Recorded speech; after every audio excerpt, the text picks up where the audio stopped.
Θα σας πω και θέλω να το πω. Να το κλείσουμε, όχι. Ακούστε με. Τώρα να μου το ζωγραφίσετε. Όχι, να μην το δεν έχω χρόνο.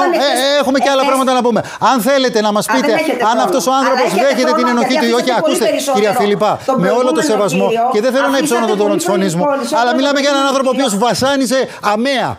Θα πούμε τώρα, θα διαμαρτυρηθεί για διασυρμό αυτός ο άνθρωπος. Από πού προκύπτει, Πώς τη στέγη την έχουμε φτιάξει στέρεη. Από πού προκύπτει ότι είναι αμαία.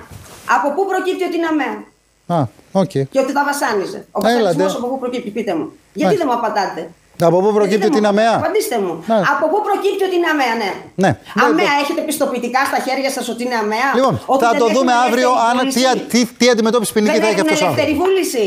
Γιατί έχετε δείξει βίντεο αυτών των αμαία να μιλάνε. Και συνεντεύξεις τους έχουμε κάνει. Του πελάτη μου. Και συνεντεύξεις τους έχουμε κάνει. Αυτόν που ονομάζεται αμαία. Θέλει λίγο πιο ανθρωπιά, κυρία Φίλιππα. Συγγνώμη λοιπόν, γιατί δεν αντέχω άλλο. Θέλει λίγο πιο ανθρωπιά και από τους δικηγόρους. Γιατί αυτό που κάνετε τώρα είναι απαράδεκτο. Συγγνώμη.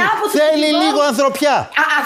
Θέλει λίγο σεβασμό στον άνθρωπο, κυρία Φίλιππα. Έστω την ίστατη στιγμή. Πείτε το και θα κλείσουμε την κουβέντα. Να πείτε εσείς, δεν θέλω να διακόψω, να το πείτε. Αλλά εμένα η άποψή μου είναι ότι θέλει λίγο πιο ανθρωπιά, κυρία Φίλιππα. Από εσάς την ίδια. Έχετε διαμορφώσει κοινή γνώμη.